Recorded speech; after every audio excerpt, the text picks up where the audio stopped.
नकली दवाओं के खेल में लिप्त माफियाओं ने अब राजस्थान को अपनी सेफ जगह बना लिया है। ये हम नहीं कह रहे, बल्कि ड्रग आयुक्तालय की जांच में सामने आई सच्चाई है। राजधानी जयपुर में एंटीबायोटिक और कैल्शियम जैसी आम दवाओं की 4 सैंपल्स में से 3 नकली पाए गए, जबकि एक दवा अमानक श्रेणी की निकली है। एक साथ 4 दवाओं की रिपोर्ट नेगेटिव आने के बाद आयुक्तालय के अधिकारी सख्ती में हैं। बड़ी मात्रा में दवाओं का स्टॉक जब्त कर कार्रवाई शुरू कर दी गई। ये रिपोर्ट देखिए। जो दवा आप बीमारी ठीक करने के लिए खा रहे हैं, वही आपकी सेहत बिगाड़ सकती है। जयपुर में सामने आए ताजा मामले ने कुछ ऐसे ही खुलासे किए हैं। नकली दवा बनाने वाली कंपनियों को अलग अलग परिभाषा की आड़ में लीगल छूट देने का मामला अभी शांत भी नहीं हुआ था कि एक बार फिर भरतपुर से मिले एक इनपुट ने ड्रग आयुक्तालय के अधिकारियों की नींद उड़ा दी। भरतपुर में रूटीन जांच के दौरान एक दवा नकली पकड़ी गई, जिसके बाद आयुक्तालय की टीम ने जयपुर के कटेवा नगर में स्थित IQU-MED हेल्थ केयर पर कार्रवाई की। टीम ने यहां से 4 दवाओं के सैंपल उठाए, जिसमें से QC-POD, QC-CAL, किलमेड दवा नकली पाई गई। इसके अलावा एक्सटेंसिव दवा भी गंभीर श्रेणी की अवमानक मिली है। ऐसे में आनन फानन में ड्रग आयुक्तालय की तरफ से प्रदेश भर में अलर्ट जारी किया गया है। साथ ही 12.78 लाख रुपए कीमत की दवाओं का स्टॉक भी जब्त किया गया है। हमारे पास में भरतपुर के अंदर QC-POD टेबलेट थी, जो कि नकली घोषित हुई थी, जिसकी खरीद जयपुर की फर्म IQU-MED हेल्थ केयर से हुई थी। जिसकी हमारे को जानकारी मिलने पर हमारे द्वारा तत्काल वहाँ पे टीम भेज के जांच कराई गई। उसके अलावा 3 अन्य दवाइयों के भी मौके पर नमूने लिए गए, जिनको प्राथमिकता के आधार पर प्रयोगशाला में जांच कराया गया।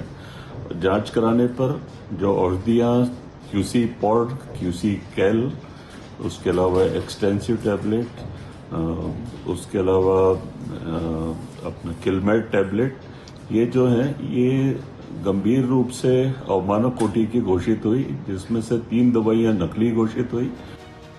आम जन की सेहत से सीधे जुड़े मामले में ड्रग आयुक्तालय अब एग्रेसिव मोड में है। ड्रग आयुक्त टी शुभमंगला के निर्देश पर अधिकारियों की टीम को दवाओं की मैन्युफैक्चरिंग कंपनियों VADSP, फार्मास्यूटिकल और मस्कन लाइफ साइंसेज की जांच के लिए हिमाचल और उत्तराखंड भेजा गया, जहां भी कई तरह की अनियमितताएं सामने आई हैं। ऐसे में आयुक्तालय ने दोनों राज्यों के ड्रग कंट्रोलर के साथ ही drugs controller general of India को भी कार्रवाई के लिए पत्र भेजा है। इसके साथ ही कानूनी कार्रवाई भी शुरू कर दी है। बता दें कि साल 2023 में 16 नकली दवाओं के प्रकरण सामने आए थे। साल 2024 में 39 नकली दवाओं के प्रकरण सामने आए थे। साल 2025 में 3 नकली दवाओं के प्रकरण सामने आए थे, जबकि नकली दवा मामले में दोषी कंपनियों पर सख्त कार्रवाई के नियम हैं। ऐसे प्रकरण में केस दर्ज होने के बाद कोर्ट में सुनवाई होती है। नकली दवा का दावा सही पाए जाने पर 10 साल से लेकर आजीवन कारावास तक की सजा होती है। ऐसे में इन प्रकरणों में लिप्त कंपनी और उनके प्रतिनिधि अभियोजन स्वीकृति रुकवाने के हर संभव प्रयास करते हैं, ताकि किसी भी तरह प्रकरण पुराना हो जाए और कोर्ट से उन्हें राहत मिले। पिछले 3 सालों की बात की जाए तो इस काम में काफी धीमी गति देखी गई, लेकिन अब सख्ती के बाद अभियोजन स्वीकृति के काम में कुछ तेजी जरूर देखी गई है।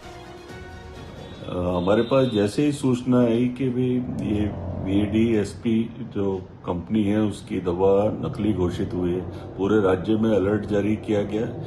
इस निर्माता के द्वारा राज्य के अंदर अन्य जिलों के अंदर भी जो कंपनियां इनके उत्पादों को मार्केटिंग कर रही थी, हमारे द्वारा उनके भी नमूने लिए गए हैं और हमारे द्वारा DCGI जो है उनको भी इस संबंध में इंटीमेट कर दिया गया है, जिससे कि पूरे देश के अंदर इस तरह के जो निर्माता हैं उनके विरुद्ध कठोर कार्रवाई की जा सके। राजस्थान में नकली दवा माफियाओं की सक्रियता ने ड्रग आयुक्तालय को सख्ते में डाल दिया है। पिछले दिनों की कार्रवाई के दौरान जिन 4 दवाइयों के सैंपल उठाए गए थे, उनमें से 3 दवाइयां नकली मिली है। एक अन्य दवा जो सैंपल उठाया गया था, वो भी अमानक श्रेणी में दर्ज की गई है।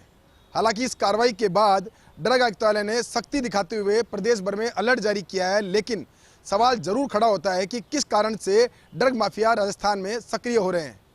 कैमरा पर्सन राकेश के साथ विकास शर्मा, फर्स्ट न्यूज़ जयपुर।